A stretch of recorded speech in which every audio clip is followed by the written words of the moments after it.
Um, Welcome to Sunday. Welcome to XCrawl. I've got a couple of housekeeping items I wanted to throw in. So, Scrawl serves as your team's mascot. So, he can't fight for you. In fact, he's required to wear a non-com badge to make sure that he's considered safe, or kept safe, I guess is more to the point. Um, but he can carry and grab things for you.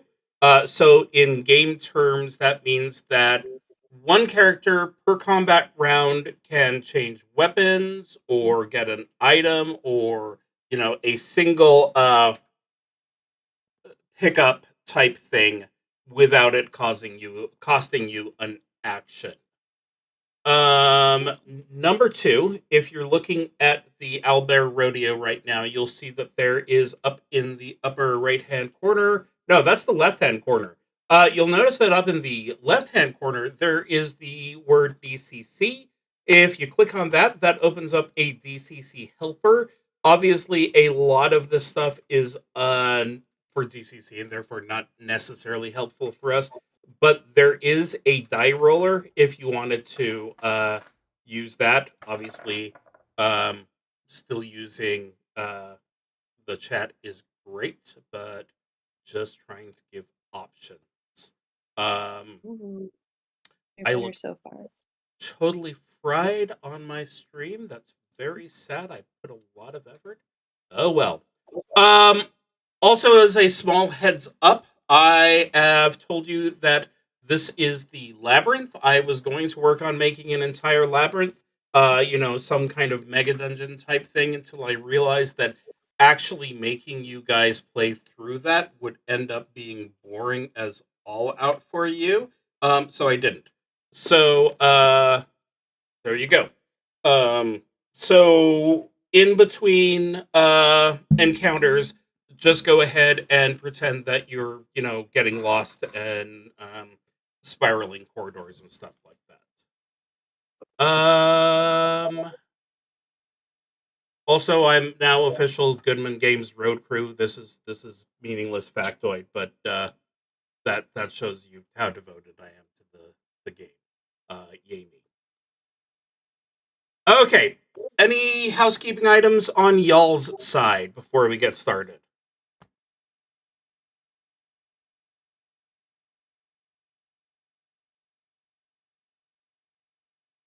Don, there is a stack of charts behind you that I printed off. I actually meant to grab those. Thank you. Printed off all the critical hit tables so that I wouldn't be flipping through anything, and of course forgot to pick them up.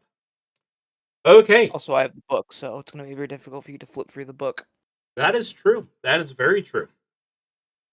In that case, let us go ahead and get started. Um, I am going to go ahead and put in a side note that the reason why we're in this specific area is because this is a place where I used to work. So it was kind of funny to see it brought up when I was looking for what would happen if you went from, or what you would pass if you went from New York to North Carolina. So east of Washington City is the region ruled by the dragon Maria, who was named after King Charles I's queen. There are two main settlements in Maria's lands: the aristocratic city of Annapolis, after Charles' daughter Anne, and the industrial town run by the Barons Baltimore. Between these two cities is the region known as Glen's Burn, after the Glen family that tried to claim land here without the dragon's authorization. The current legitimate owners are a group of orc nobles who moved into the region to trade with the surface world. Glen Burnie, as it is commonly called, hosts a large casino which is famous worldwide for two reasons. First, it is completely safe to get to.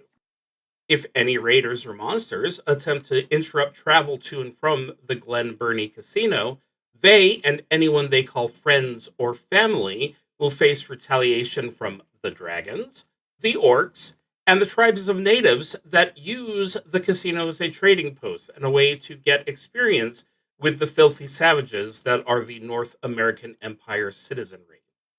Secondly, the owner of the casino, known as the chairman, has made a deal with the Adventurers Guild to run regular crawls in a specially designed labyrinth under the casino.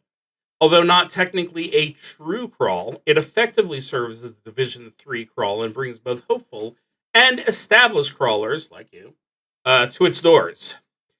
As in other crawls, if you die, you die, but in the labyrinth, the line continues, and your corpse is brought to Zura Hazura to feed the Clathura. Nobody has been given an answer to the question, what is a Clathura? So you're currently seated in the green room of the labyrinth, checking your weapons as Scrawl gleefully chews on his non-com badge. Your agent, Guy Freesh, is explaining the rules. So they've set up the labyrinth so it's completely modular and they can completely rearrange the place between the monthly shows. I can't tell you about most of what you'll encounter because it changes. What I can tell you is that the purpose of each encounter is to get a key. Once you have the key, boom, encounter's done. You can head to the next one. You don't like the look of an encounter? Skip it. But here's the thing. At the end, you get to choose from 12 chests, and there's 9 keys for you to grab. So if you don't get the keys, you don't get to open as many chests. Now, we got the chest room, obviously. We've got the Minotaur itself, because it's a labyrinth. The Minotaur's been around for decades, so I don't think it's even considered undead anymore. And the chairman's special encounter, the Orc Steel Chef Challenge. Past that, I know as much as you. Oh, they have eyes everywhere, but they almost never use AVS to talk to you, so don't expect hints or help. What can I tell you?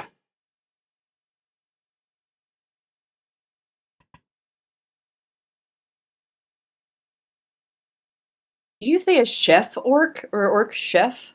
The Orc Steel Chef. It's his little thing. The chairman.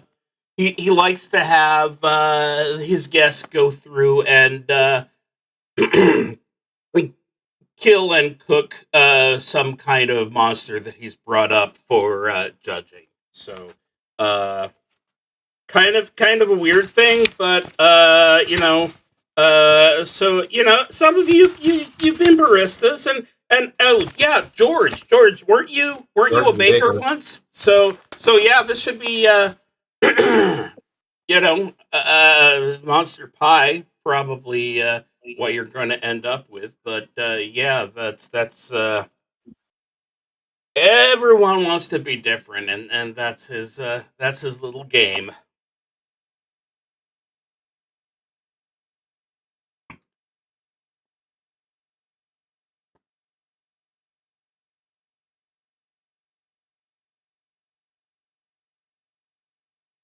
I got a procedural question. On the character sheets, my specialist has a section for skills, but like the other ones don't. So do you just call out a relevance? Yeah, basically your specialists have all their thief skills basically, but actual skills like you're used to from Pathfinder are a little more wishy-washy.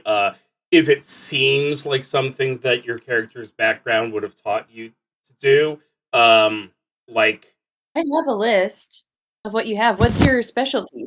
Are you like a criminal or a scout or a commando? I think it was specifically talking about like the cooking skill. Like in Pathfinder, there's an actual survival skill. I got an athlete. George is an athlete, and then his occupation was baker. But there's like No list of skills or anything. Correct. So it's like I said, it's kind of wishy washy. We just kind of agree or disagree that they're going to have certain skills based on their background. So absolutely, George is going to have a baking skill, which is going to be based on his intelligence. I figured the two baristas are going to have some cooking skills, just tangentially to that. Oh, there we go. A mixologist. Perfect. I mean, that sounds kind of fun, but I'm also open to the other things too. Well, you've got no choice if you want the keys. I mean, yeah, which one's first, right? So, any other questions, or are you ready to get started? I'm ready to go. Yep. Ready? Okay, so as you go through the doorway, the two things that you notice first are the fact that it is silent. There is no crowd obviously watching the way that XCrawl has talent was done. For all you know, nobody's watching or everybody's watching. Um, on the walls is a weird moss, and there are tendrils that are sticking out of the moss that look like fingers with eyes, and you can see them turning to watch you as you head down the hallway. So that is probably how the alleged they're always watching, but they don't necessarily use AVS screens work. Um, so don't worry, they will be able to see you, but they don't like to talk back. Okay. I don't know what you guys are seeing as far as the owlbear is concerned. Do you even see your Just black. tokens, or it just No. kind of in a black space, or Yeah. Yeah. I have a black space. okay? I should probably set myself up with a second view so that I can take a look at stuff. So you wander around for a while, and then finally, just as you're starting to get kind of annoyed with the labyrinthine nature of the labyrinth, you find yourself entering a large, well, it looks like it's one of everyone's favorite.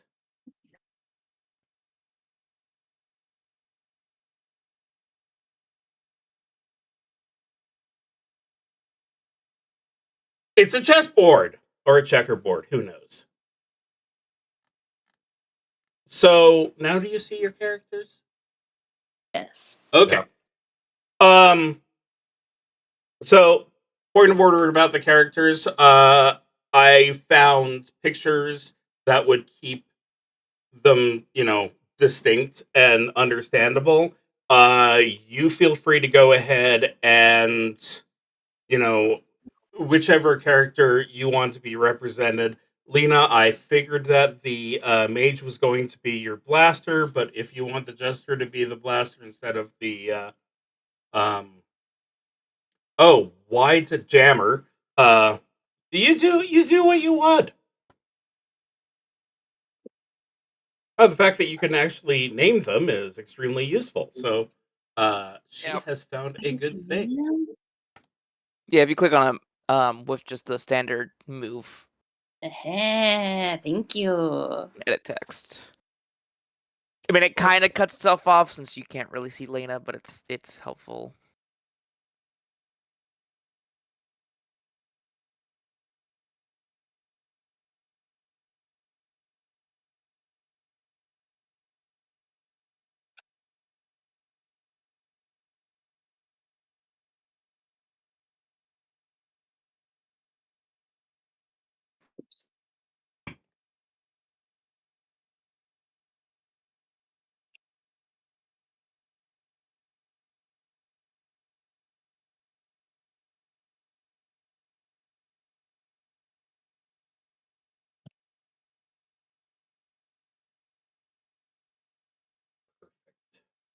Okay, so as you can see, the tiles are all 10 by 10, alternate between black and white. Well, bronze and black, I guess. Bronze and steel. And there is that podium in the center that is holding the key. Everything seems really nice and straightforward. Which specialist is going to act first?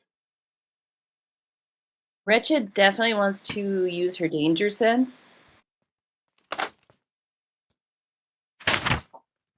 Are we supposed to be reenacting 2001: A Space Odyssey, by the way?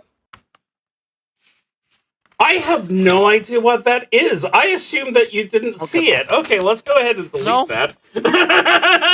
That's why, I was like, I have no idea what that thing is, so I'm going to go ahead and just ignore it.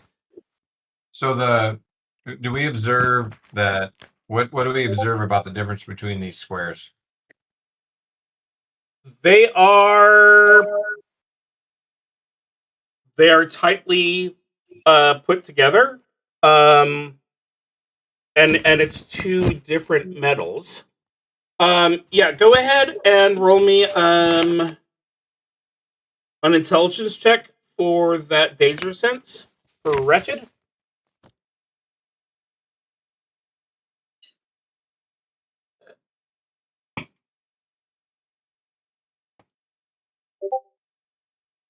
Well,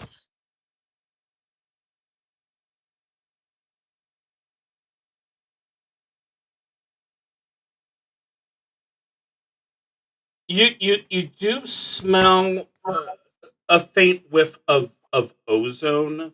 You know, kind of like what you might smell just after a lightning bolt comes through.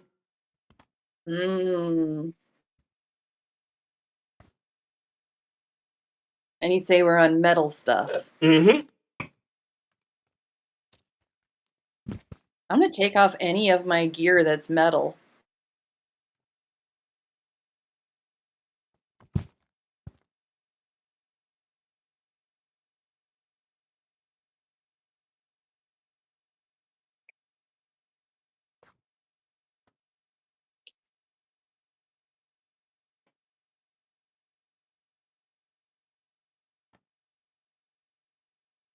Did I lose you? Oh no.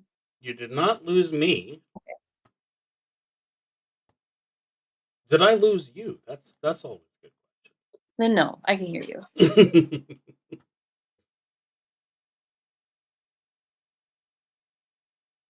Simon wants to toss a rock onto the square that's, I don't know how to paint. Hang on a second. There is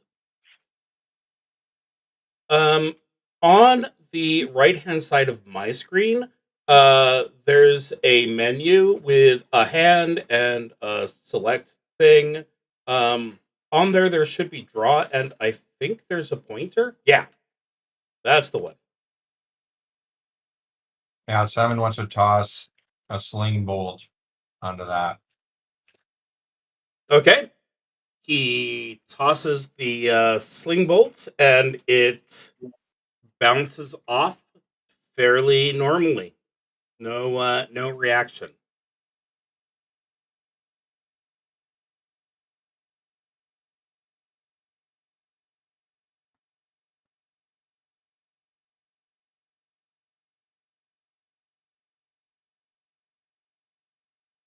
I think Simon wants to sneak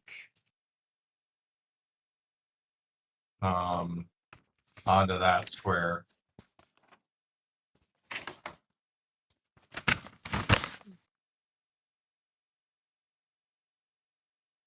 So, halflings are infamously always barefoot. At some point, as he's walking across, a huge bolt of electricity runs through him.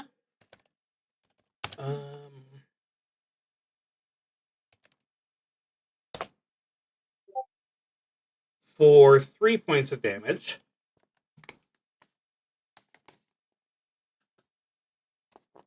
Which is non-lethal, but still painful as it gets.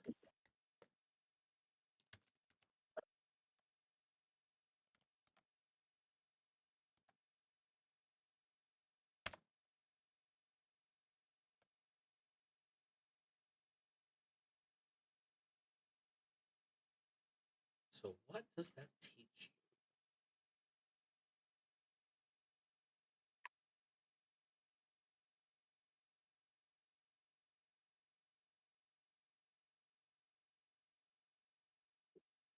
He tries. Does he still have any actions?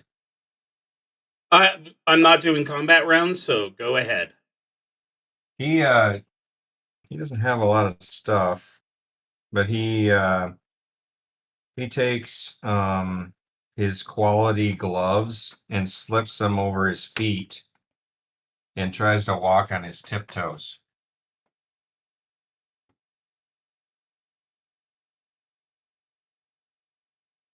Can you do me...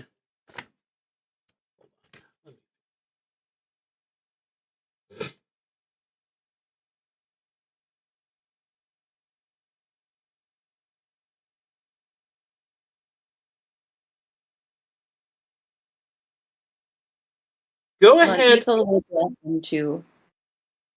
What was that? Ethel will bless him. Okay. Attempt to. Go ahead and roll for the blessing.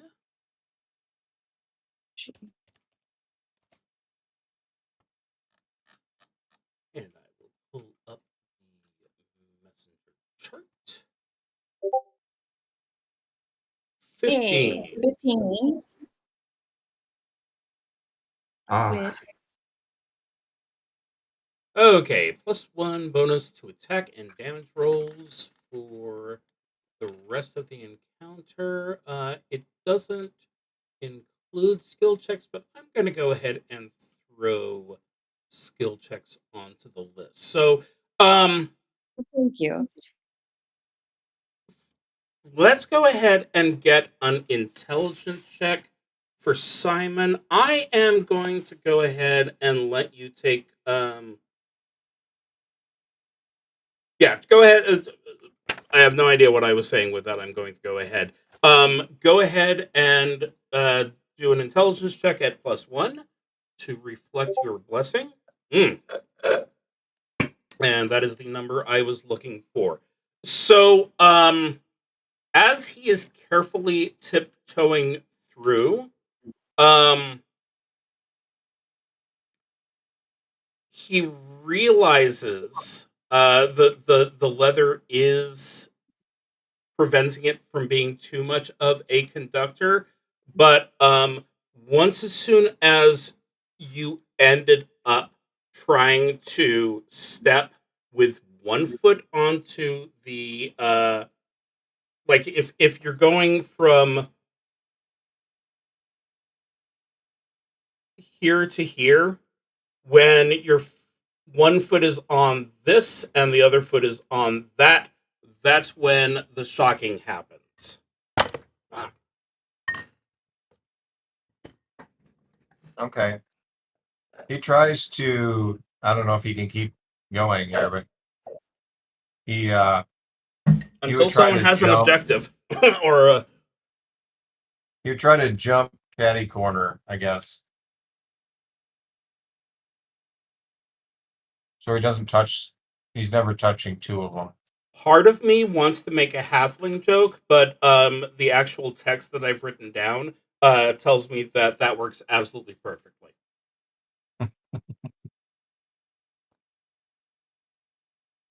That worked, you said? That did.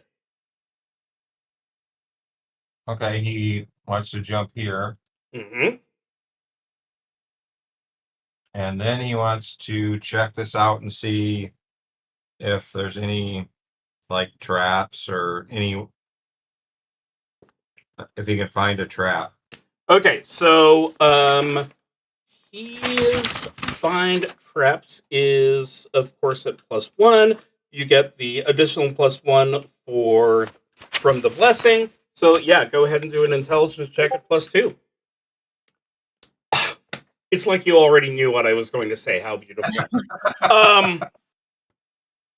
There's no signs of traps. It just seems to be a podium put together from just wood, and there's like no weird noises when you knock on any of it. All right.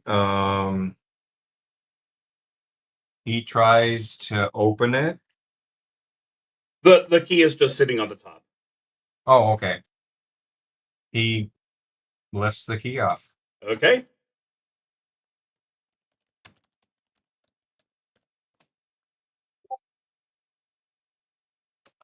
Okay, you are now the proud owner of the first key. Is there an exit that we can see? Yes, we're going to assume that you start on the south, you leave through the north, or you just go back through and try to find other stuff. Just out of curiosity, how did you guys want to keep track of where you've already been? Since it is a labyrinth. Oh.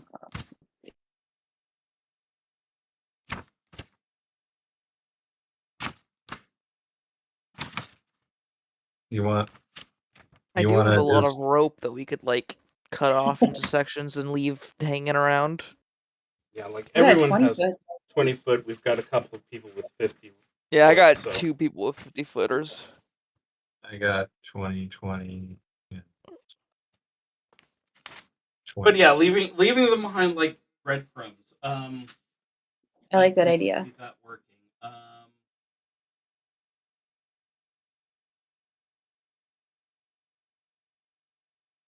We used to have a character with chalk. Let us mourn their loss and the loss of their chalk. Okay, I started you guys off nice and easy. So, just a little bit of a tricky one there. Let's go ahead and move on to. So you do some wandering and stepping around, and that leads you to a room which it just looks like a nice swimming pool. So the clear blue water looks like it could probably drown a gnome, but past that, it's only like 3 feet high. But oh no.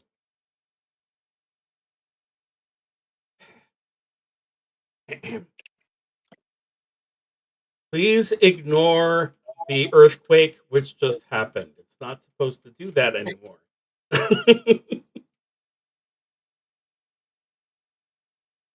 Red Shade is going to danger sense first before anything, if that's possible. Oh, go ahead. Oh. There is something really important. There's a table over here.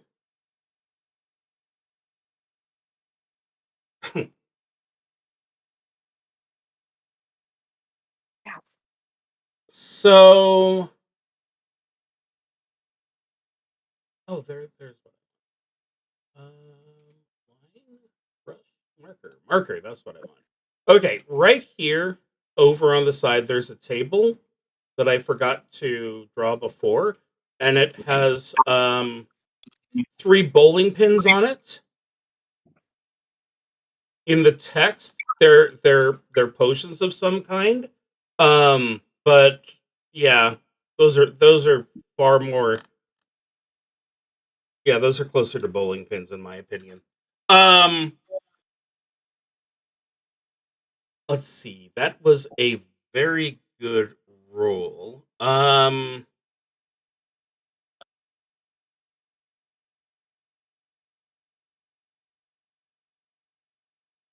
let's go ahead and go with the fact that um,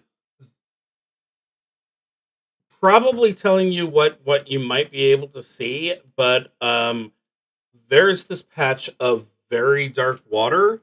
It's very weird that everything is, smooth when you can see that there's some kind of pit or something of water.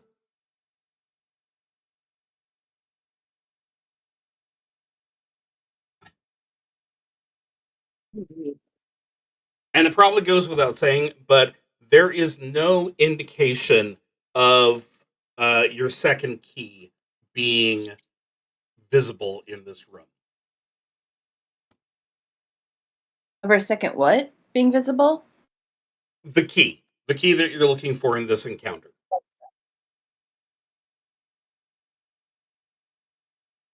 I guess I would like to inspect those potions then.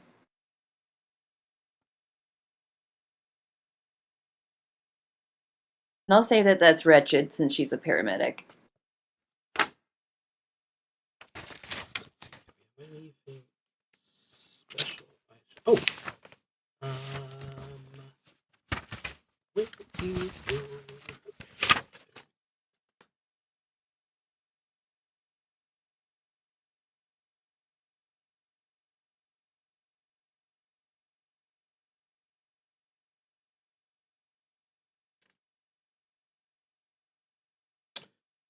Go ahead and do an intelligence check.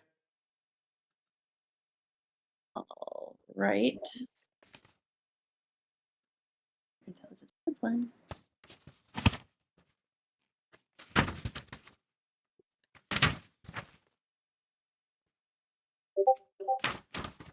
Oh, that's a good one. Hey. There we go.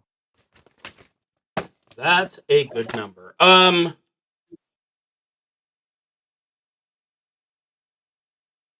From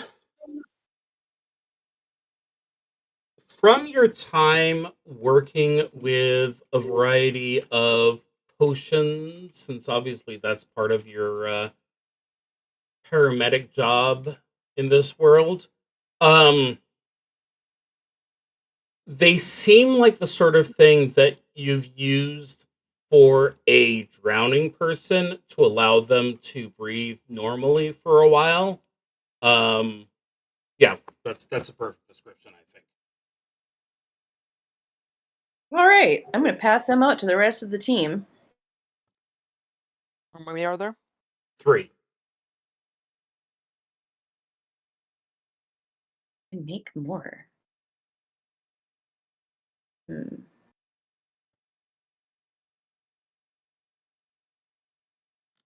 So do we just have 3 people drink, or can I see if I can make more?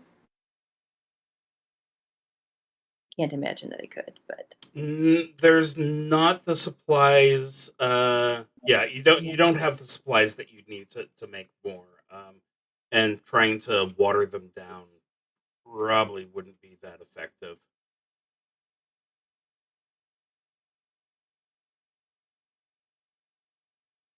So you probably want to go ahead and look at the people who might be best suited to swim.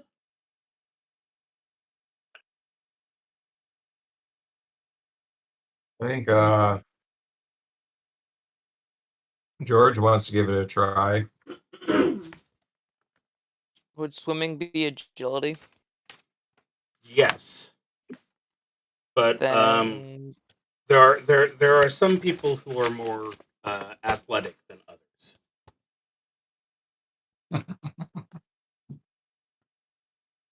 I'm going to have Beta go.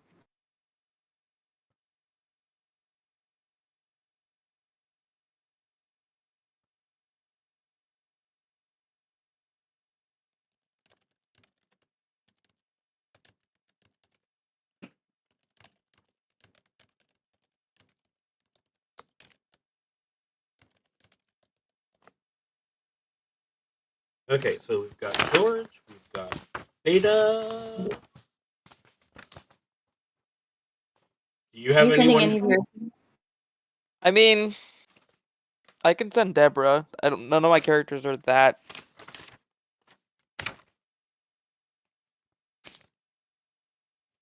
agile or athletic. But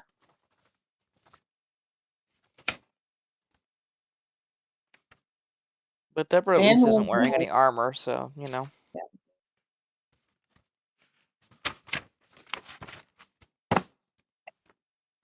Well, in that case, so I assume that the three of them are making their way to that dark patch after drinking the liquid. Yeah. Yep. Makes sense to me. Okay. So we've got Deborah. Scooch you guys into the fog. And we've got George. The fog is actually farther away than I thought it was. And Oh, I thought I put names on these. you did! I swear I saw them. Yeah, it reset when you Reset. went to the new scene. Oh, of course it There you did. go. Oh, there you go. That's fine. He's the only one that matters. Okay. I'll go ahead and move him over there. So,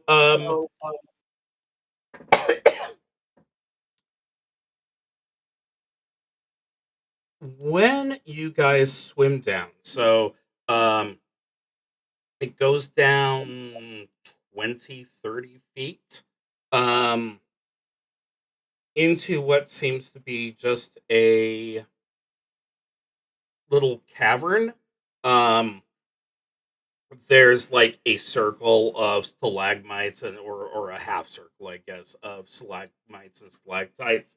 You know, in front of you, and just past that, there is the key. It seems to be hanging from the ceiling of the cave, and it seems to be lit by a nice little blue glow.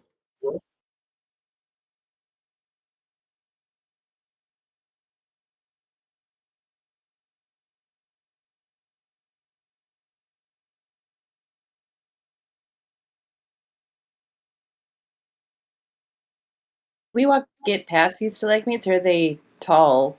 Would we have to climb? You're swimming, so absolutely you can just go ahead and swim over them. No problem whatsoever. Yeah, I will do that.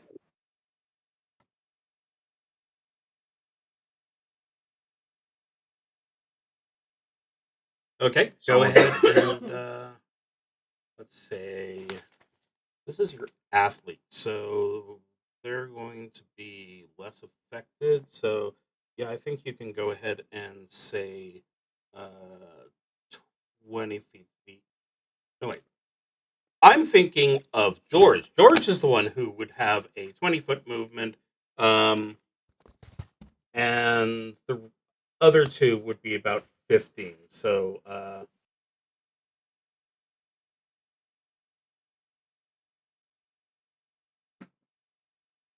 Yeah.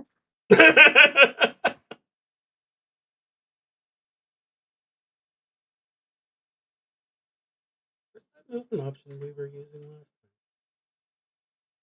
Let's see. Okay. The point is all three of you are headed there together. Yeah. Yep. Yep. Perfect. Aha! Earthquake. Yeah, indeed. Okay. Did you see those stalactites moving? Trick of the light.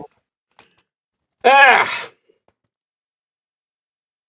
Yeah, I was trying to do a mass select and instead grab the whole thing. So we'll put you guys in a nice little thing there.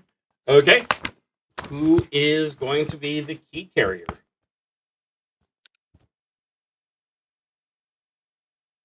Ada will volunteer. It doesn't matter, I don't think. Shouldn't. Yes, 5, 10, 15, 20.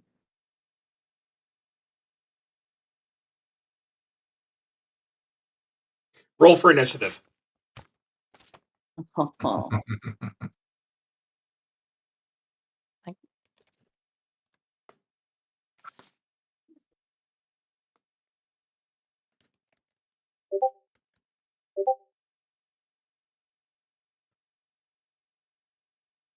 Damn, Lena, you rolled good too. That was impressive. Good, because I don't generally actually get any bonuses to my initiative, so I'll take what I can get. Oh, Jake, you did not. I got six. I got 6. I rolled Mhm. a 5. I am so sorry. Definitely got outclassed there.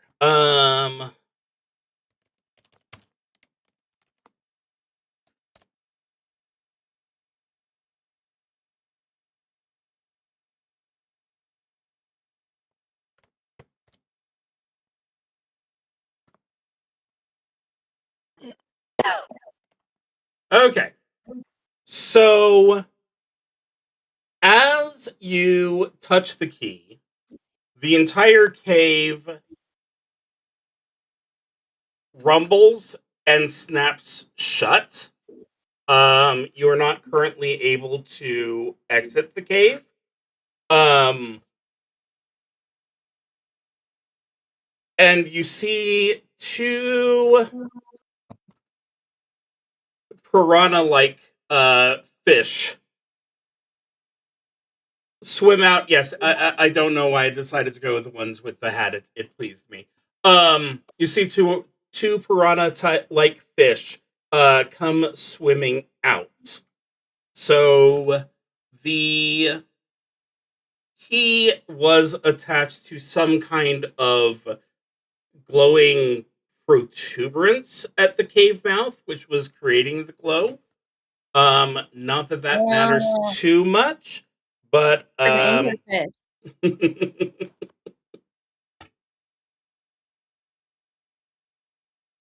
now you do have people on the top side. I don't know how you would notify them of problems, but they are still out there. But let's go ahead and have Beta decide what they want to do. Well, he will hide in the shadows of this underwater lair thing. Swim up to the closest, like in the North Piranha. Okay, let's go ahead and get an agility check with your +2. Did Beta get the key or? Yes. Okay. Not great. Not great. So yeah, you're not going to be able to do a backstab, I'm afraid. I'm still gonna sling a dagger at him though, if that's cool. Wait, can I do that? I'm going to say no. I think we're going to be stuck with melee here. Understood.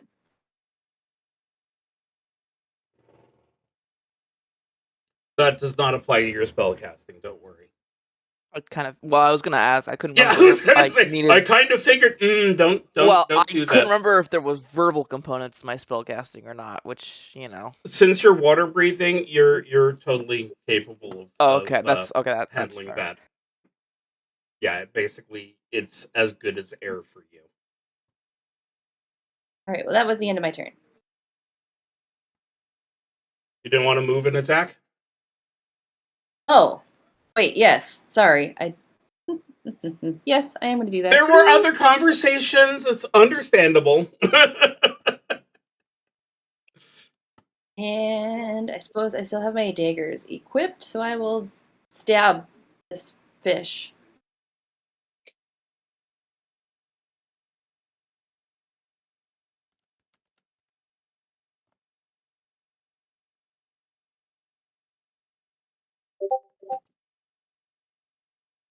And that is good.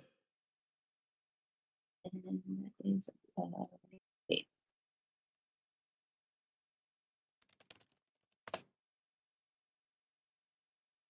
What's the damage on a dagger? I did not A write that dagger down. is D4. Oh, thank you.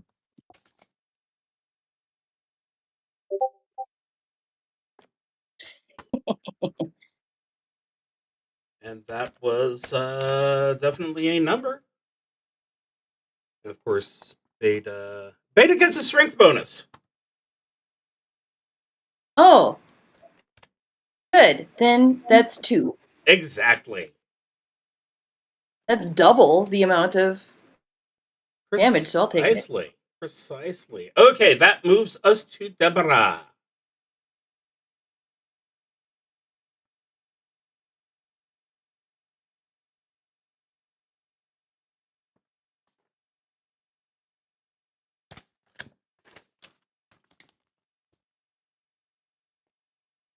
Say it was my turn. Is your Yes. character Deborah? Yes. Okay, then it could be your turn. Yeah, I will just attempt to Spellweaver Blast the fish next to Beta.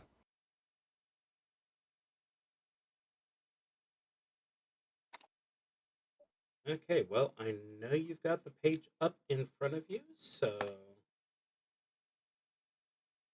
See if this works the way I want it to.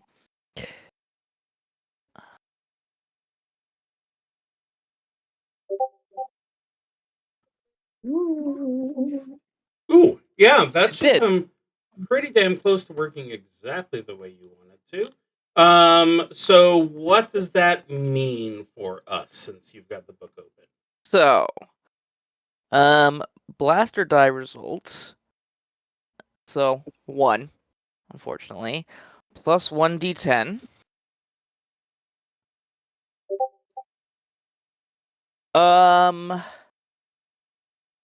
That is going to be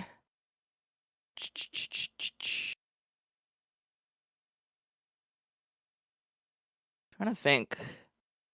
Fire damage. No.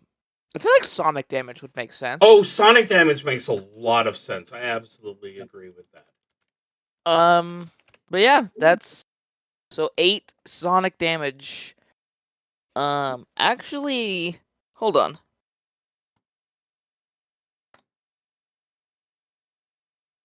Do I have to actually choose the target before I cast? Given the fact that it's now long range? No, you don't. Okay, then that's gonna actually hit the fish down to the south then. So for 8 sonic damage,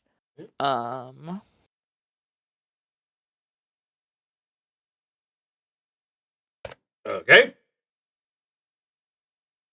and that is it. Nicely done. Okay. And they are There's nothing for that being a crit, is there? I don't know. I don't remember how our crits work for spells. No. Well, that's action die.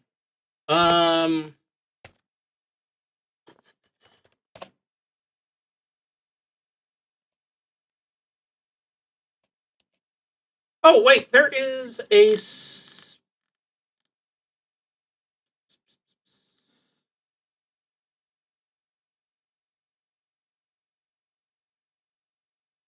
Britmy, am I remembering right? I don't. Yeah, she's got a crit die for Okay. level 1 blaster. It's a 1d6 on table 1. Okay. So yeah, go ahead and throw. So yeah, that Sonic would go ahead and do an extra D4 for smacking the fishy right in the eyeball. Well, you know. Hey, it's 9 damage instead of 8. It's still pretty cool. That is all I've got. Okay, well, in that case, let's go ahead and start with this fishy up here. Since it currently has a target.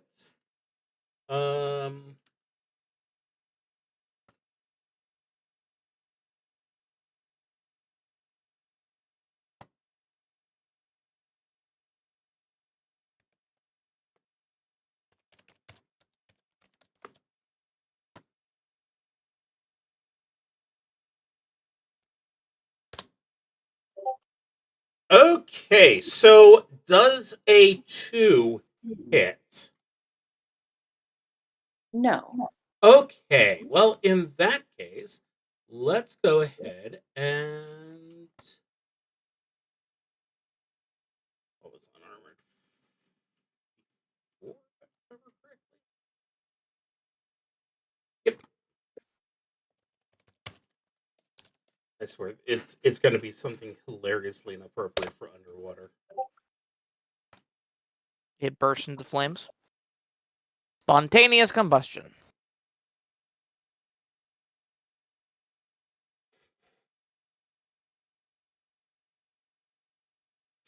Okay. As the judge, I am required to let the dice fall exactly where they land. And so, what the situation that I'm given must be taken into consideration that, adjustments to the description have to happen. What I rolled was it trips. Okay, so we're going we're going to translate that to it swims so fast and attacks or misses so badly that it ends up going straight to the ground. So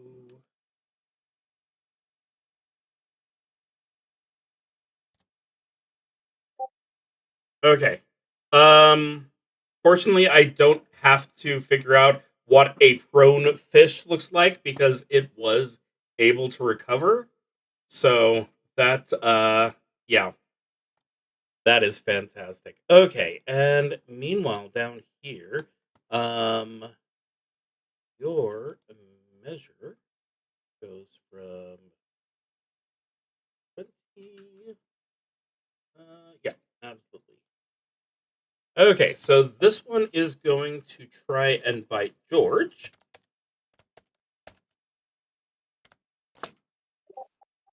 Wow. Wow. Jesus. Yeah, I like that one. That's a good roll. Ooh, scary encounter. Terrifying. Absolutely terrifying. Okay, speaking of George, it is George's go. George is going to try to grapple this fish.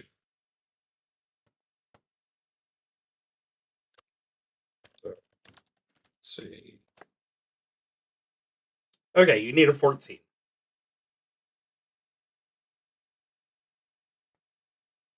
See if I did this right.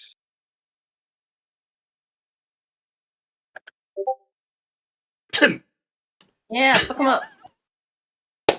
So you absolutely got a 14. So no problems there.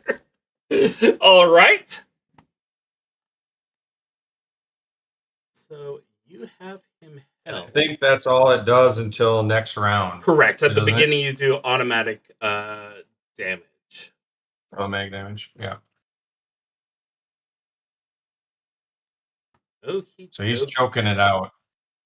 Correct. That is going to bring us back to the top and Beta.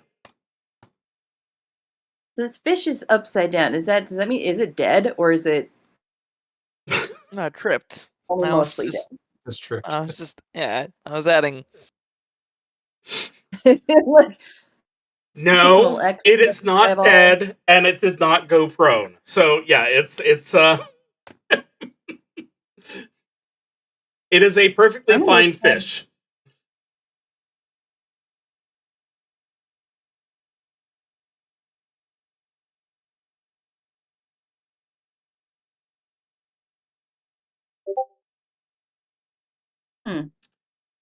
Okay, well that is slightly unfortunate.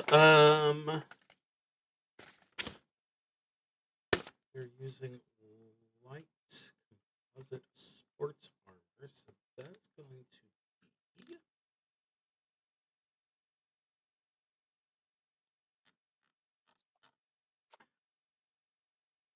going to be the light composite is a D8 on the fumble table. Please feel free to roll something really funny.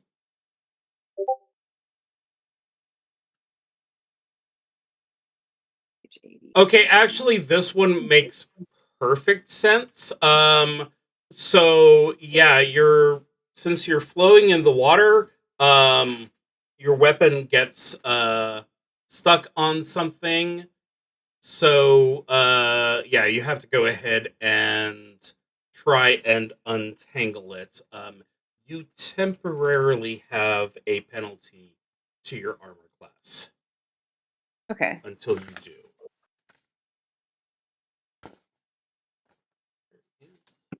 Well, that's the end of my turn.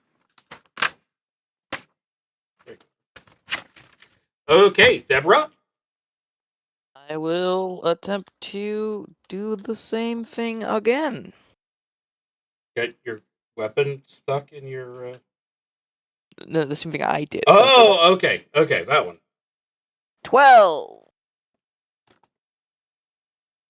12 is simply. Oh no, that is actually blaster die result plus 1d4. Woo! So that's 3. That's 3. Which fishy? That's what I'm trying to decide. The one that's fighting beta, and that damage is just damage. Damage. Yeah. Okie dokie.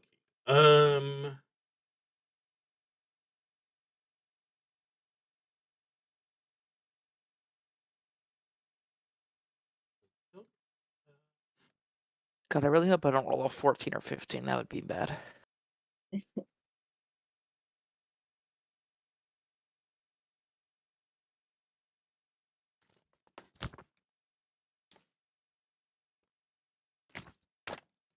Okay. So beta fish is going against an armor class of 12 this time. That one is a hit. I'm afraid that they do absolutely massive damage.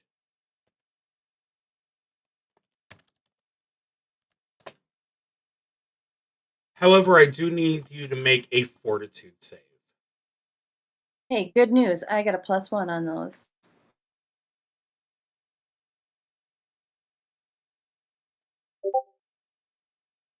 Okay.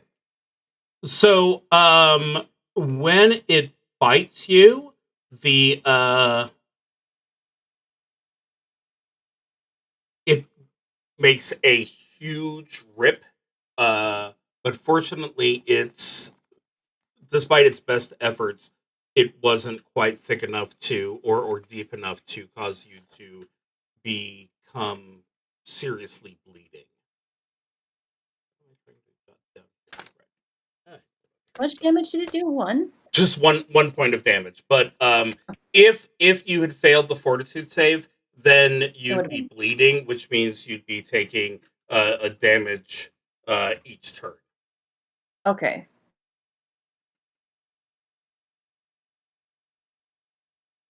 Sounds good. And Jake is stepped away. Jake is here. Okay. I felt bad attacking if you weren't actually there to respond to it. But an 11 against George's 13, that Right. is a miss.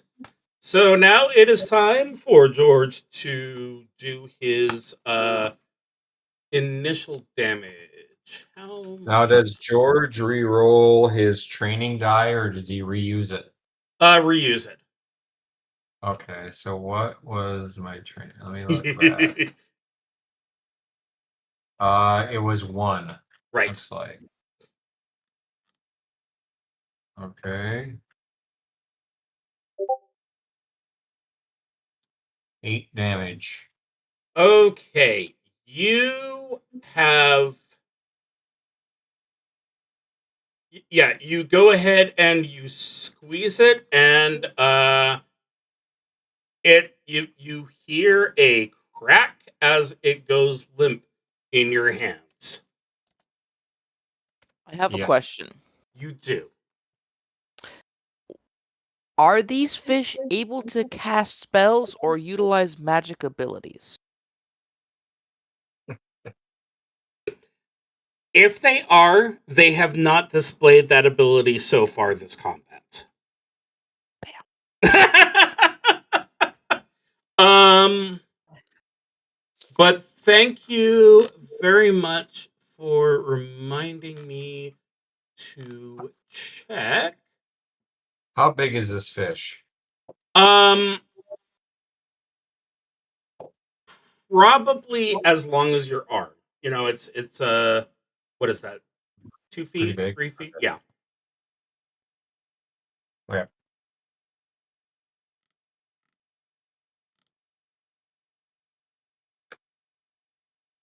Okay, unfortunately, it has to be taken out with nothing but grapple damage. So, Lena stole your mojo. Fish not casting spells stole mine. I'd say we're even. There you go. Oh, that does bring up an important point, which is that everyone does start with. Oh no! We've lost that because of the That unfortunate was case a of nat the one. the nat one indeed. I was gonna say, I don't All suppose the right. nat 20 gave me anything, but I suppose it also wouldn't matter given the fact that there was none in that one. Precisely. Okay, we are back to the top, and Beta. All right. I am, I guess, going to stab him again. And eventually, with enough stabbing, it'll die.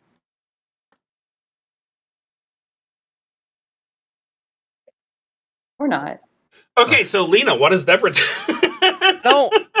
I don't mean to, give tips as a spellcaster, so I don't know how stabbing usually works, but I'm pretty sure you're supposed to actually make contact when You you're stabbing have a something? crossbow, so the I do. concept That's of not stabbing quite the is same not as stabbing. I mean, complete. that's like Well, long range it's stabbing. long range stabbing, so it's I will just Spellweaver's blast again. And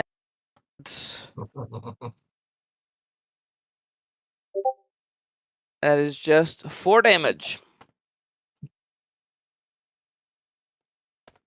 Okay, it is still surviving, which means it goes ahead and. Oh! I have good news and bad news. You weren't able to actually roll that 2 because you were still getting your weapon back. So, congratulations-ish, I guess. So I nearly forgot to hit the /roll. Okay, that is a hit. Go ahead and do your fortitude save while I'd like to apologize for the fact that I quite definitely nearly said roll 1d20 minus 1 for his damage, which is not what I meant to do.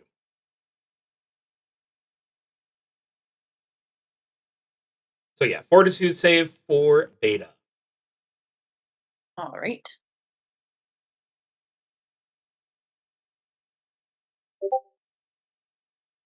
Okay, I think that might be well.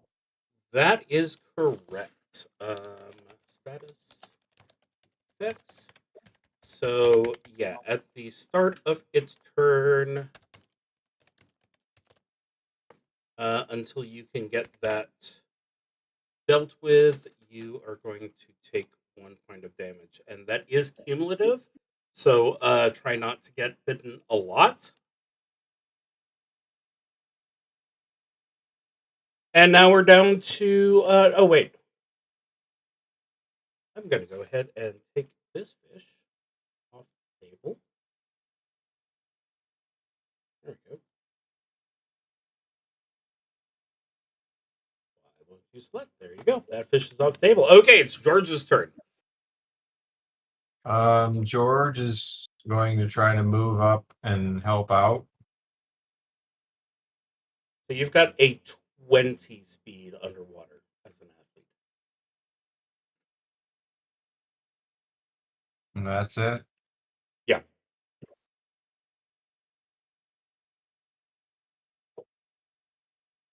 So Beta will take a different tack and try and grab this stupid fish. You know where you grab their bottom jaw? Yeah. That's what I'm gonna try and do.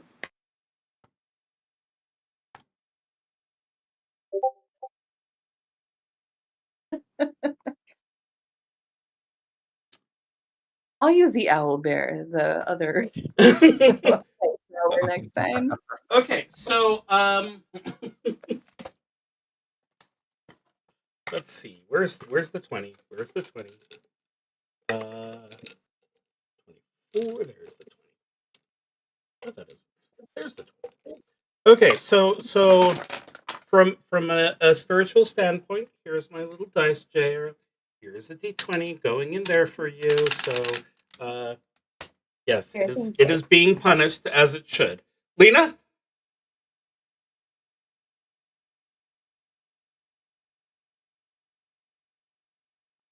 If it works.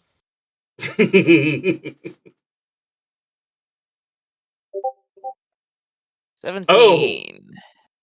Oh, thank God. So, by the way, the reason is that 14 and 15, the damage is locked to fire, which, you know. Fortunately, it's 16, 17, I get to choose fire or cold, so it's going to be cold damage. Yes. Which, what was, 3 plus 1d6.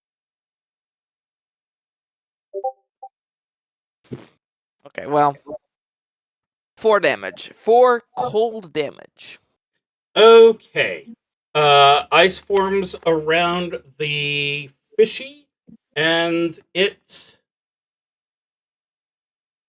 bobs uncertainly for a moment, and then ends up turning upside down and slowly floating towards the mouth of the cave. The literal mouth of the fish cave. Have the ability to cast spells or use magic? It did not. Damn it. I understand, and I'm sorry.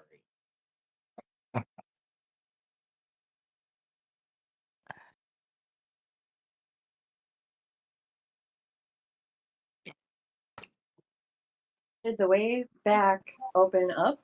It did not.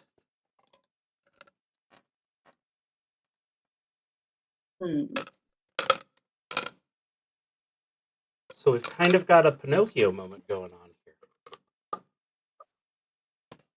Except everything is completely flooded, so there's not going to be any fire making. Hold on. Are these stalagmites teeth Yes. by any chance? I'm going to stab right around the gum of this thing in order. I want it to open its mouth. Let's swim. Swim, swim, swim. Okay. I'm not going to make you do an attack roll, but let's go ahead and have your damage roll to see just how hard you get in there. Okay. I mean, considering it's just bigger. Yeah, this would definitely be a trying to hit the broadside of a barn situation. You got a...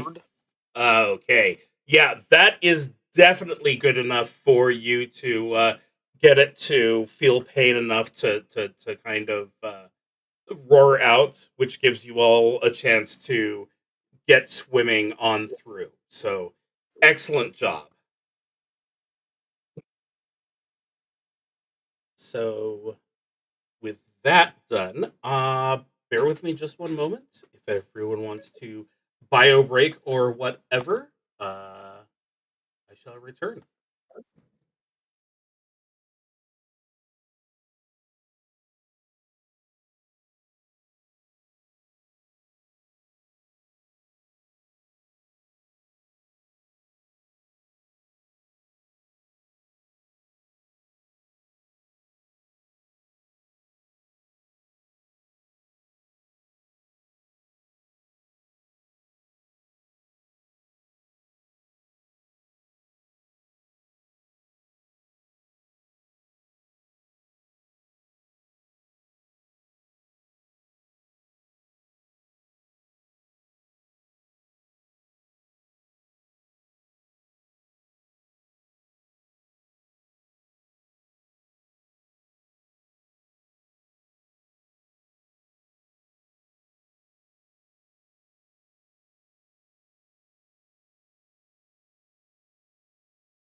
Everyone with me, or am I waiting on anyone?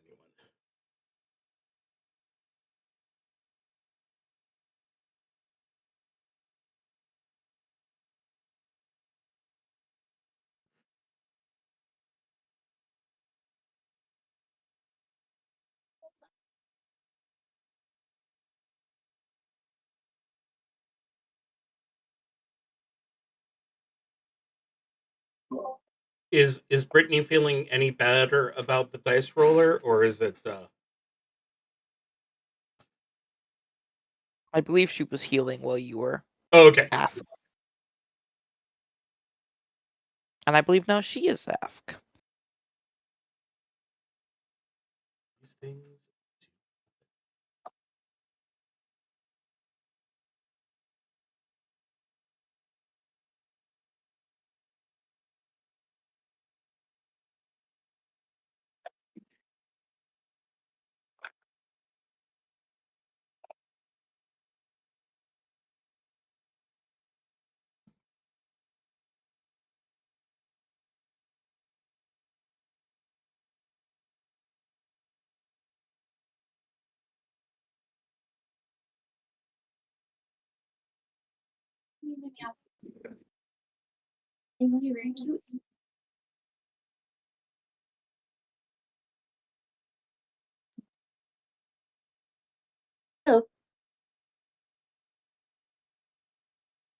All back? Yep.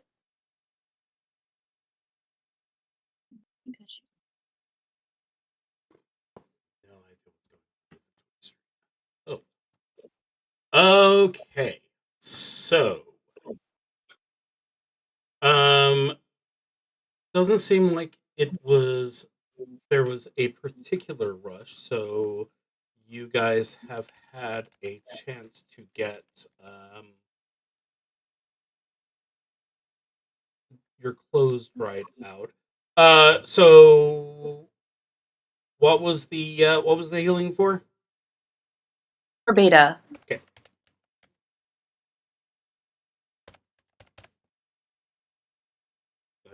I didn't realize that you stepped away, so I was just rolling my dice, having a grand old time. Well, as long as you're enjoying the dice rolling again, there was some concerns about that at the end of the previous combat round. Jail worked, I think. Okay, so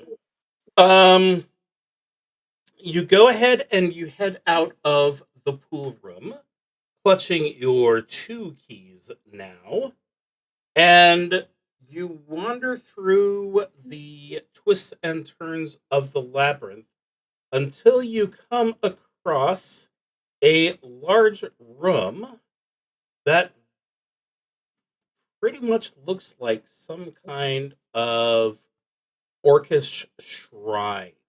Let's go ahead and make that available to everyone. So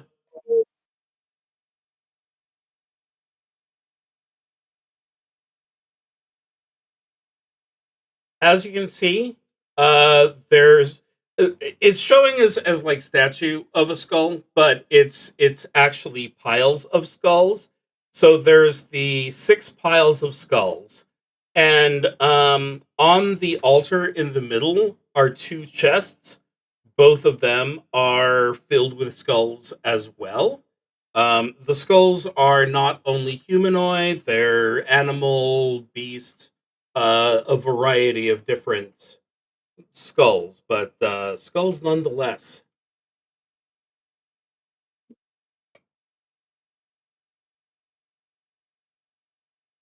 Give everyone a moment to rename their characters.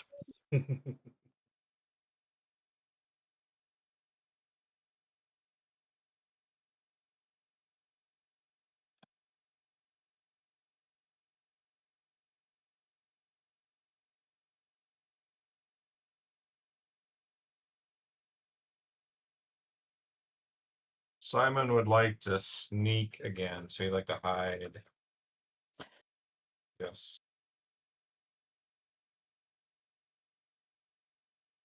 Okay, go ahead, and that one is agility plus your hide in shadows.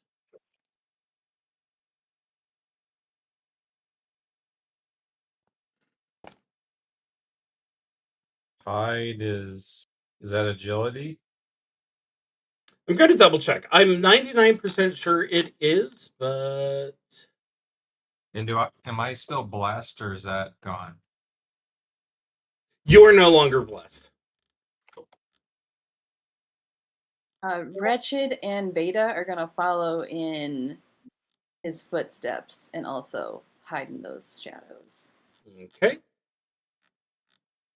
Go ahead and give me those. Oh, I did that wrong. He gets +5.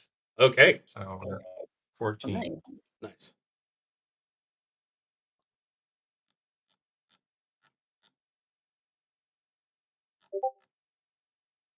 Yep. Agility. An 8 for Wretched and a 12 for Beta.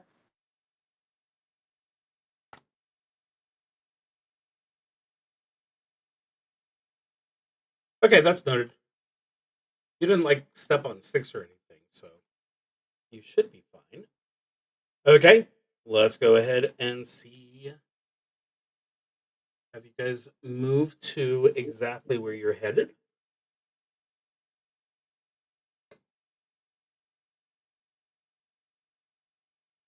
Do we need to sneak as we're moving? No.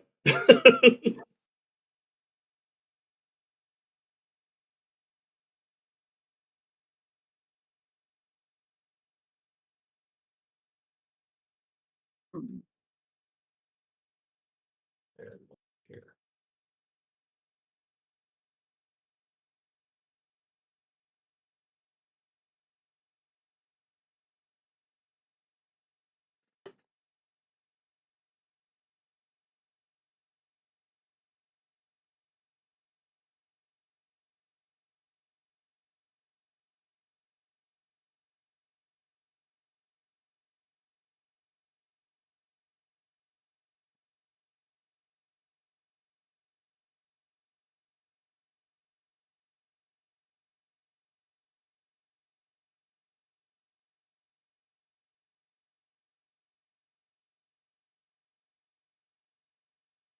Go there. Hmm.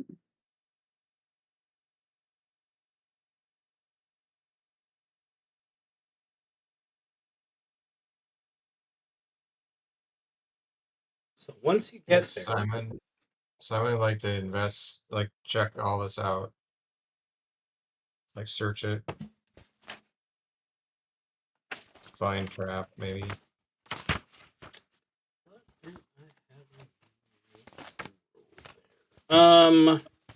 yeah, let's go ahead and do find traps. That's an intelligence check.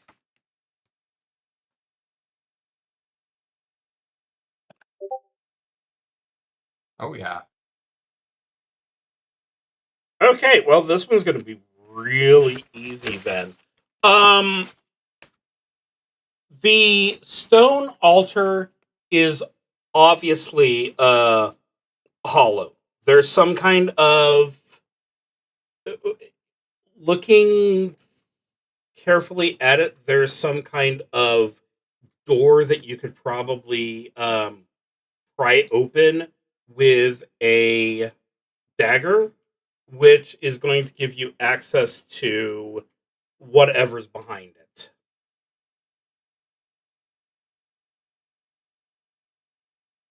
Okay. He wants to do that. And that one would be a disarm trap, which is disable trap is agility.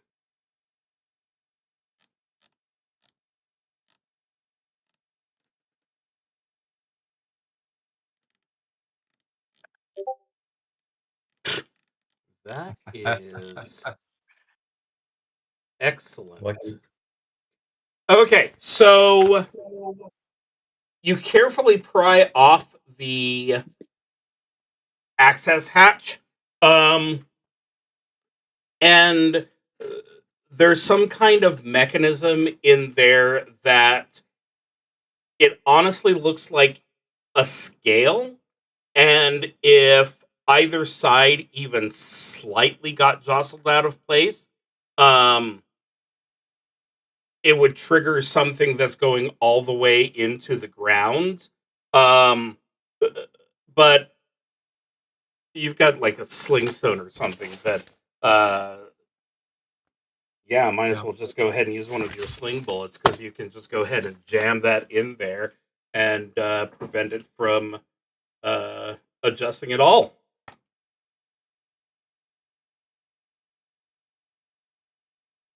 Okay. That's all you do.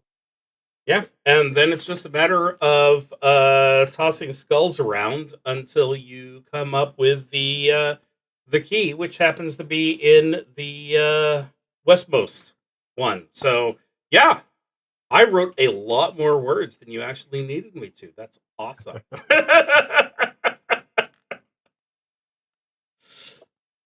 Well, in that case, hopefully the next one will be much more exciting for you guys.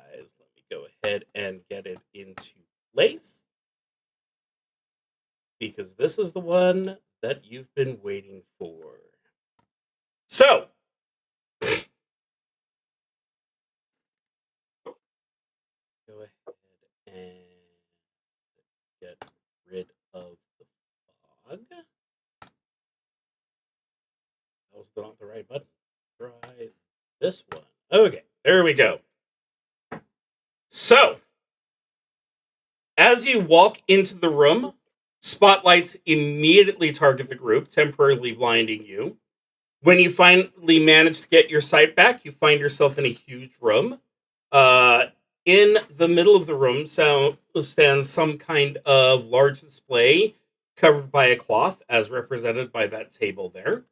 On the east, a long table with a tablecloth has been set for 3 very hungry-looking orcs. Then on the west, as you can see, there's been a kitchen set up with pots, pans, pretty much any kind of food prep that you could think of, and some you have no way of thinking of. Oven, stoves, plenty of room for 5 or 6 people to work with at once. There in the back, there's a glass-walled room that contains fresh vegetables and pantry supplies. And there's signs of some people inside stocking the shelves still. So, for the first time, you actually get to see an AVS screen in the labyrinth, as that appears over the glass room. And as that's coming into place, a well-dressed orc that I have marked as, well, absolutely nothing, apparently.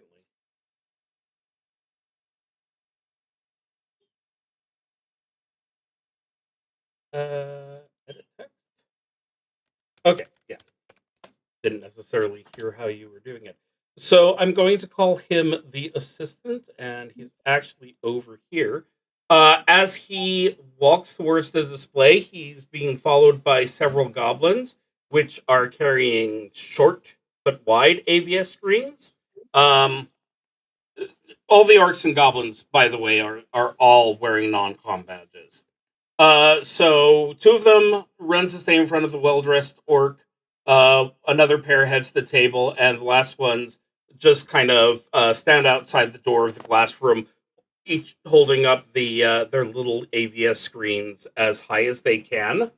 On the screen, an orc in ornate ceremonial robes appears. He bows to the side of the trio at the table and begins speaking in a very refined orcish, and translations appear on the AVS screens.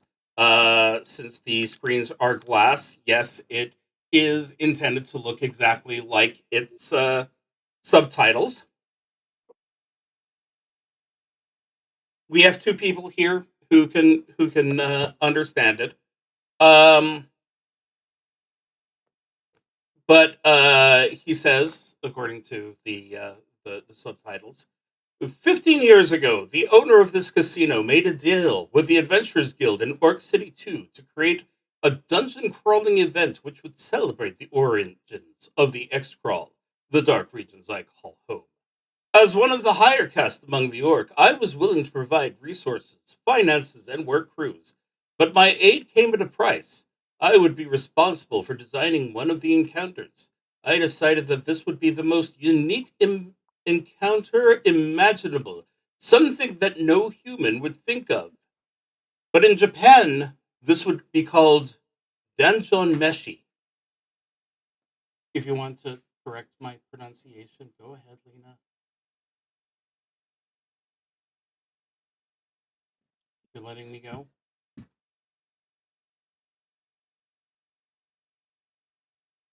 Did I kill you with my mispronunciation? Was that how bad it was?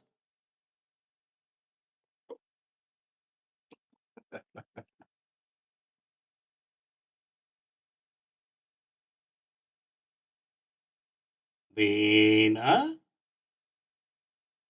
Sorry, I was looking at my spells. What am I doing? I was explaining the backstory. Are we doing a lore moment? I'm offended. Yes. But enough of my story. My loyal assistants, are you ready to reveal the secret ingredient? The well-dressed orc by the table replies, yes. And with a single tug, He pulls away the cover, revealing a huge arrowhead body with 10 writhing tentacles, 2 of them ending in massive flippers lined with sharp protrusions. Huge eyes on either side of the creature's head slowly open and begin looking around groggily, and the assistant and his goblins breaking into an undignified run back towards the table. The orc on the screen raises his arms and in English announces the mystery ingredient, Cavern Squid! He settles into a throne behind himself, clasps his hands together gleefully. Now, I look forward to seeing the dish you can make with this ingredient. The pantry is yours now, and if you can please my judges, you can earn your key. And now I say unto you, à la cuisine!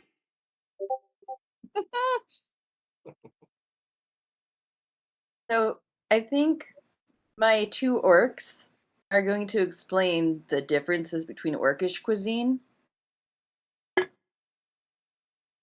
As for what these orcs would be preferring.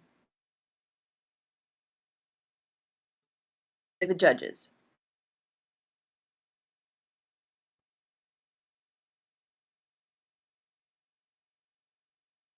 Am I muted? No. I was just waiting to see if anyone else wanted to comment on that. Is this squid alive? Oh, it is very much alive. It looks like it had been tranquilized so that it would stay under the cover.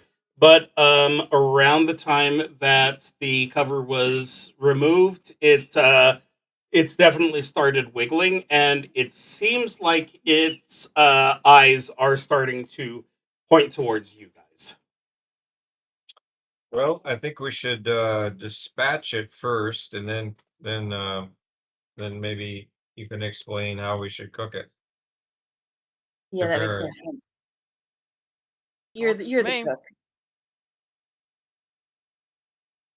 All right. I guess Simon would like to hide. Let's go ahead and get Some initiative. yes, please. Do you want us to roll our highest, or Yeah.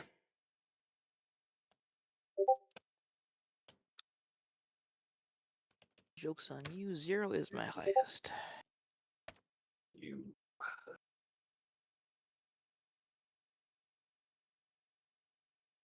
So Jake is going to go before Lena because of the bonus that he's got and she don't got.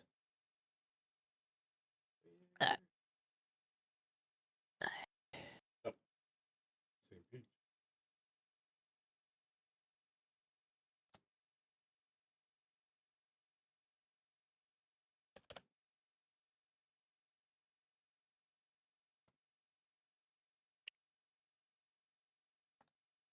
Okay. So if anyone is going to be hiding in shadows, go ahead and do that check for me next.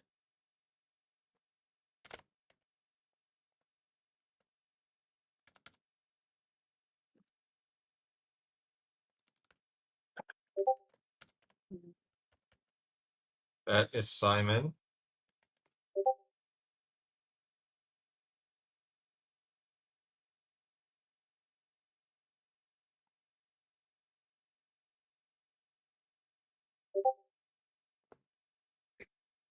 $13 for Wretched and 11 for Beta.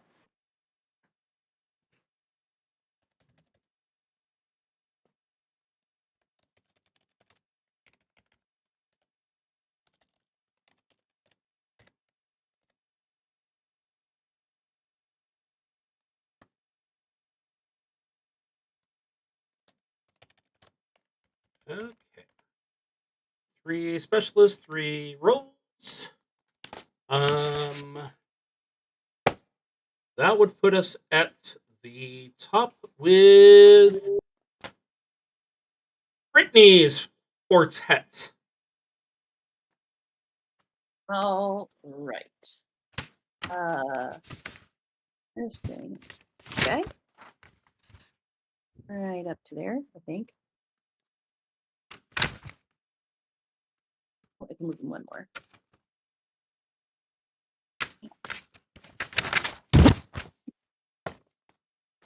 And I can't reach him. But I do have a crossbow. So I'm going to try and actually.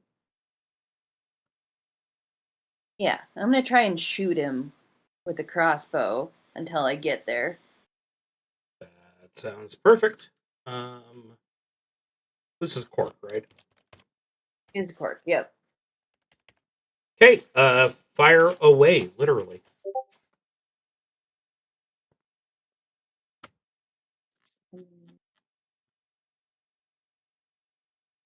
That is a hit. Pierces the rubbery flesh.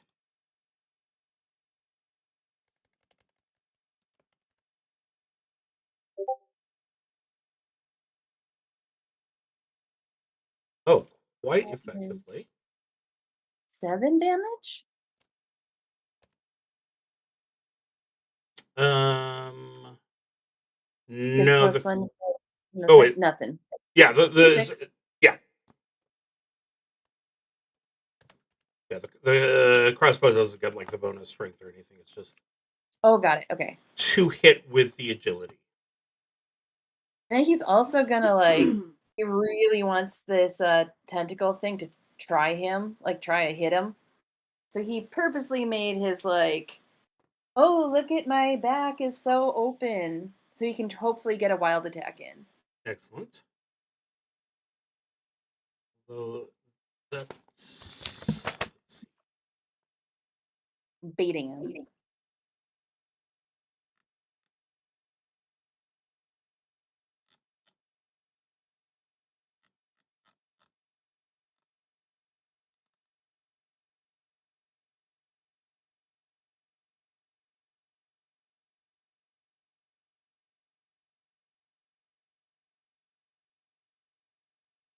okay. Since it can't reach you, it has to be a melee weapon against an opponent who is in melee. So, Got it. not quite yet. Okay. And then let's Next. see here. Ada, was he successfully hidden? 11. You can't tell.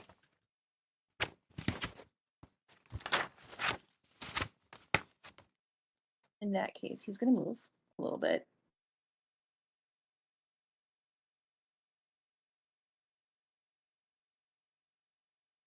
Spot.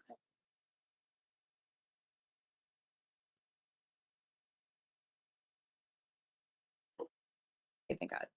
And then he's gonna shoot.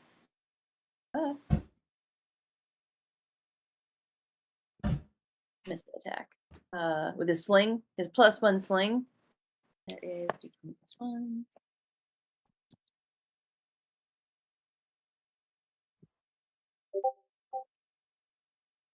That is a miss. That's okay. And Wretched. it would definitely know you're out there. The 13 passes. She's sneaky. I think, right? As far as you know, yes. Okay. I can't give away all the secrets. Also, I'm not scrolling. You know what? Fair. Right.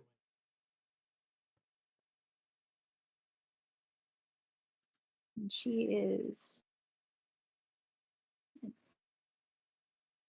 I'm gonna go right there. And make a. Oops. One.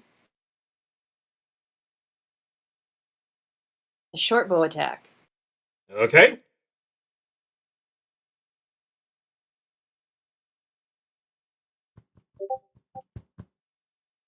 Love to hit. That does not reach it. thuds All right. in the ground underneath. And then that- Ethel is just going to walk right over to someone.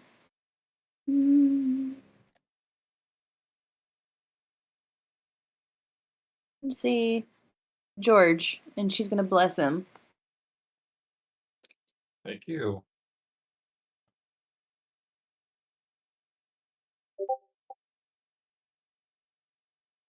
He's not very blessed, though. And you have... Apparently, your god was in the shower at the time you gave them a call, and they're upset with you. Hey, at least I didn't get disapproval. Yet. Well, you did. I mean, I said only if you get a natural 1, unless it goes up to disapproval 2, in which case a natural 2 would be a disapproval. Blessing. Check 1 to 11. Fail plus the messenger's disapproval range increases by 1. Oh, my bad. I went DCC, not XCrawl. That Understood. was my bad. That is not actually a pen. But still, you've got 14 to go. Yeah, we're good. And now the squid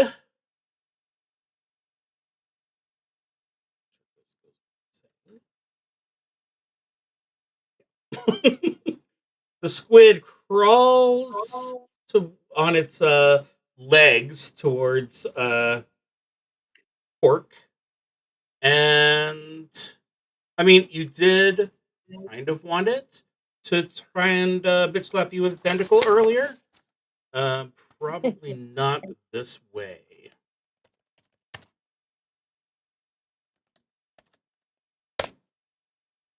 Okay, that is a 19, which I know is a hit. So the initial spikes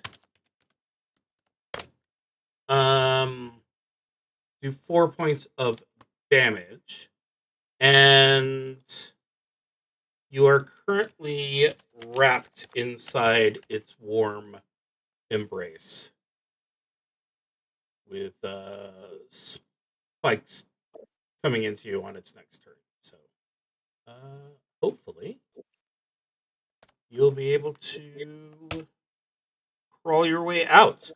And that brings us to Jake, your trio. All right, so Simon was sneaking and would like to use a sling to attack. Okay. Okay, and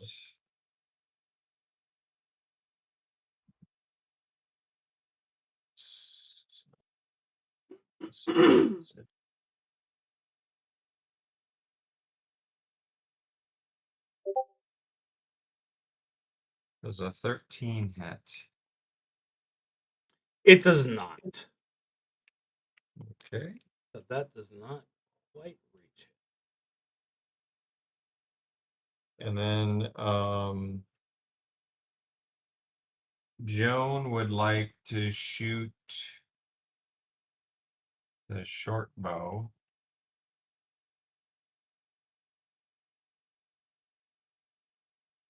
And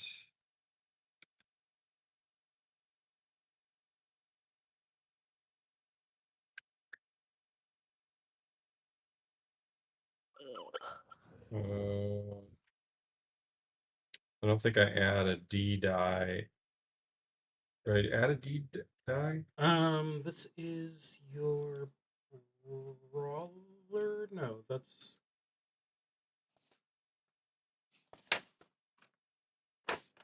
I wrote stuff down for unarmed attacks, but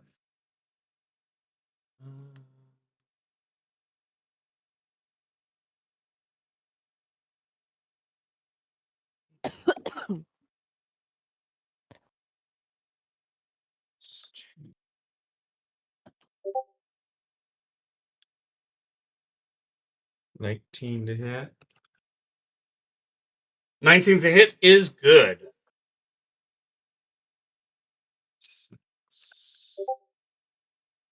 4 damage.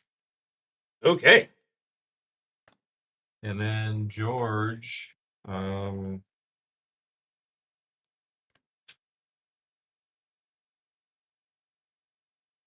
he's going to throw a javelin.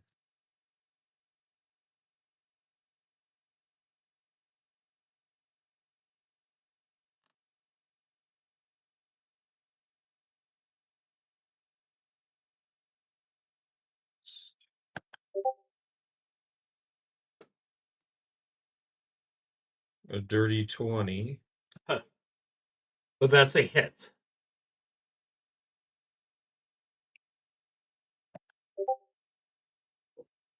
Six damage. 6. Ooh, very nice. I am not seeing anything on the deed die that would make me think that the deed die wouldn't count on your ranged attack. So go ahead and roll d3, and I'll add that.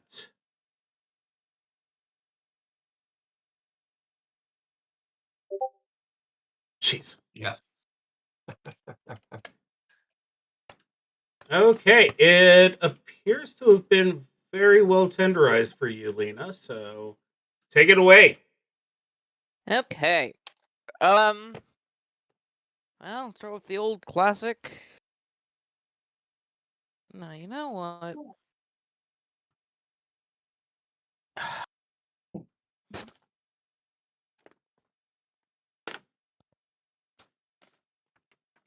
Yeah, Deborah will start with a Spellweaver Blast.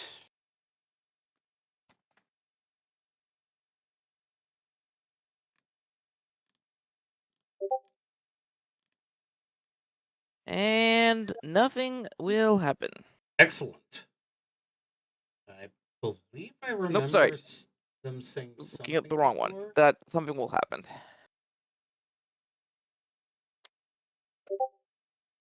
So 5 damage to the squid.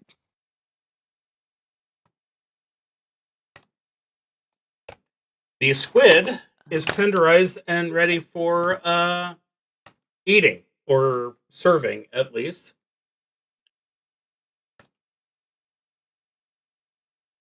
So we're out of initiative. How are we assigning jobs?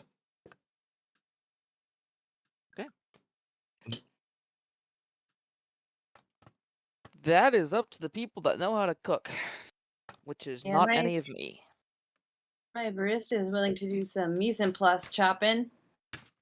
I don't know how this works, I guess. Who is fast? Fast? Yes. Like speed? Yes. Joan is 30 feet and George is 30 feet. I think All of mine everybody's are probably 30. okay. Who wants to be running ingredients from the pantry? Because I can try to help with that. The Joan can do that. She's the barista. Okay. then- Then Deborah is going to attempt to cast Blue Streak on Joan. So we'll see how well this goes. And George is gonna try to supervise the cooking or making sure it gets cooked to perfection. Ooh.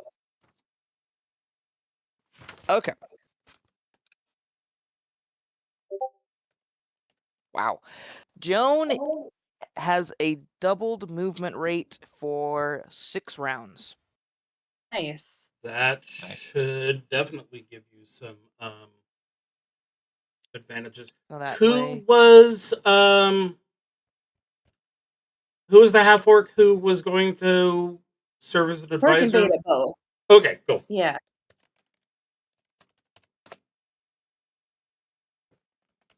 So it should be in the style of York City 2. Yes. Which I'm going to say is spicy as hell. Right? Is that a thing that I can say? Yeah, absolutely. All right, that's what we're going to do. Make it spicy. Make it spicy. Okay, let's go And then ahead. Cork can start chopping this squid. Yeah, he's conveniently located. Yeah. Hey, George, what are we, like ceviche style, or are we cooking it? Tell me what to chop. We're cooking it. Cooking Maybe it. like All right. maybe in I don't know, shish kebabs. Oh, there we go. Yeah, I'll chop these tentacles up. I think that'll look good on some shish kebabs. I think we can have more than one dish from all the different parts. Oh, absolutely. Maybe a bouillabaisse. That's fish soup. Sure. A soup Okay. with shish kebabs. Yeah, yeah. We're gonna put all of the cartilage and all the like rest of the stuff that's not going on the shish kebabs into this bouillabaisse. And I assume that George is going to go ahead and do some kind of bread or something to go with it, just to show off his Oh, regular yes. regular Yeah, you cooking have to talent. bread. Let's bake some crusty bread, sliced so that you can dip it in the soup. Okay, so when Joan, since obviously she's the first one in there, when Joan gets in there, into the place with the produce and everything, um, she sees that the people who are stocking the shelves are these blue-looking zombie creatures. They're a little bit sluggish. The room is kept pretty cold, but they're just kind of doing their stuff. Was there anything specific that George wanted her to look for, or since we've got multiple people Yeah, who are trying George to do wanted a baguette and then maybe some kale and then the chili peppers. that, obviously.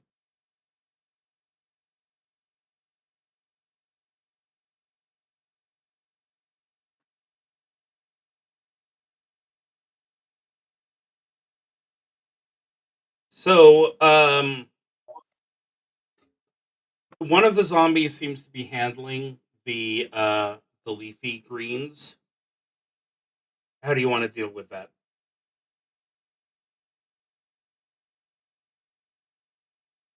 Um, well, he tries to communicate to it first. Um, see what happens.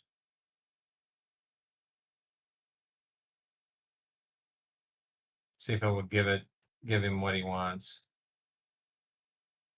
Yeah, it rolls its head towards him and then just shuffles over out of the way with some greens in his hand.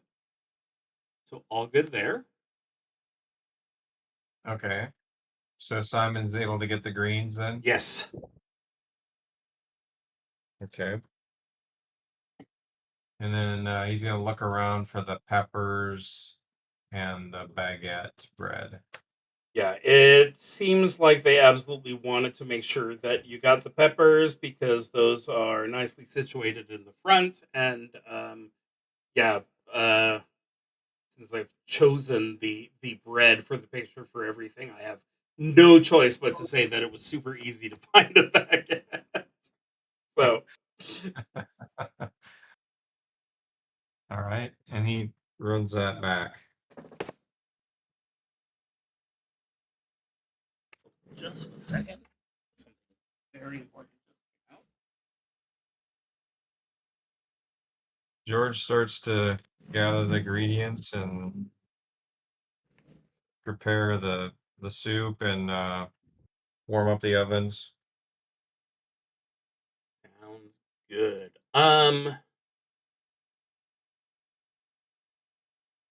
So what I'm going to do here is everyone who's involved with the actual cooking and planning is going to go ahead and do an intelligence check for me. So let's go ahead and start off with Joan.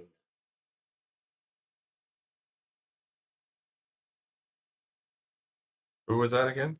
Joan. Joan is going to. She's thinking really hard. Okay. Next person I put down is her fellow barista Ethel. All right.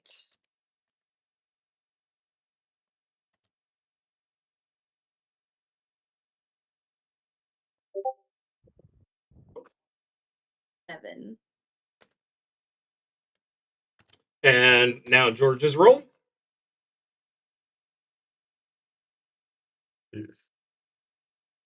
George is not the smartest baker in the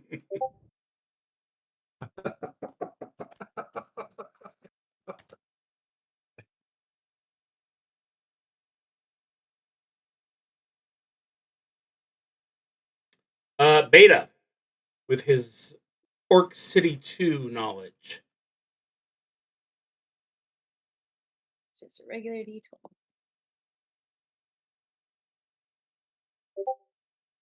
And was George blessed? So maybe he got a 5. Oh, that was only one round. Oh, funny.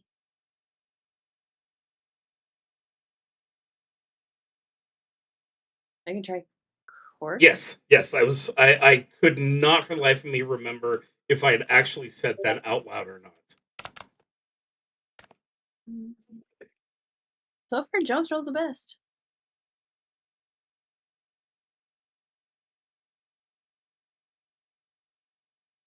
Okay.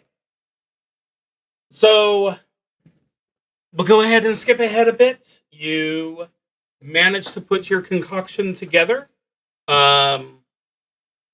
Big bowls of bouillabaisse and the shish kebabs, or tentacle kebabs. Shishka tentacles. Exactly. And you bring it over to the judges. I'm going to do this in a secret place. Once I remember where that secret place is.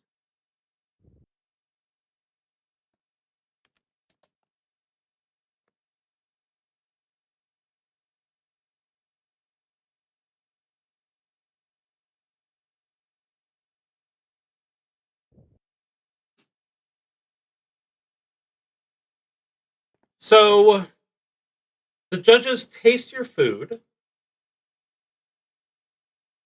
and they sit back and they think, with the chairman up top looking very fascinated. So the first judge says, well, it's a little bit plebeian, and of course they're talking in Orcish with the subtitles down below. It's a little bit plebeian. I know that not all adventurers have to be chefs, but I feel like after they had some opportunities to, to learn about monsters, that they would be able to make a more impressive showing of how to use them than this. And then the second judge is like, no, I don't know. I think that under the circumstances, they provided us with, they use multiple parts of the animal, which definitely shows some creativity and understanding. It may be, more common fare than you're used to, but sometimes simple is enough. So everyone's waiting expectantly on the third judge, who says, well, they understood the importance of spice in Orc City 2 cooking. So I'm extremely pleased with that. I don't think that, we need to critique them so much on, how much of the animal they used, or how much of, how fancy it was, if they are taking the time to think about who exactly they're cooking for. So I definitely appreciate the effort to make sure that it went that way. Am I talking? Yes. Okay. I'm showing as something being muted, so that's extremely weird. Well, you get where you were coming through Okay, Yeah. that's the entire wonderful. time. Oh, I see where the problem was. Okay, that makes no sense. Well, now it cut out. That's- Yep. No, you're gone. Now you're muted. Well, you muted yourself in Discord. Okay, am I back now? Yeah. Yes. I saw what happened. I've got a special Discord open to make sure that I'm keeping track of the dice rolls. So I am a genius. Hooray for me. I'm just saying, everything was working fine until you started messing with it. So... Exactly. So the assistant steps forward. He says, Chairman, we have received the verdict. We had 1 vote in the negative and 2 votes in the positive. What say you? And the chairman on his big screen folds his arms and thinks a moment, and finally says, well, that's not sufficient to be my next Orc Steel chef. But it's definitely sufficient for you to be rewarded. Please give them their key. And with that, you have gotten 8 of the 9 possible keys. And now, I have to admit that you got through well, I already admitted that the shrine was supposed to be much tougher than that, but you rolled very, very well. But that is what I've got for today's session. We will continue with the next session next time, and I assume, Jake, that we want to go ahead and wait until you have a chance to talk to Matt before we try and figure out exactly when next time would be.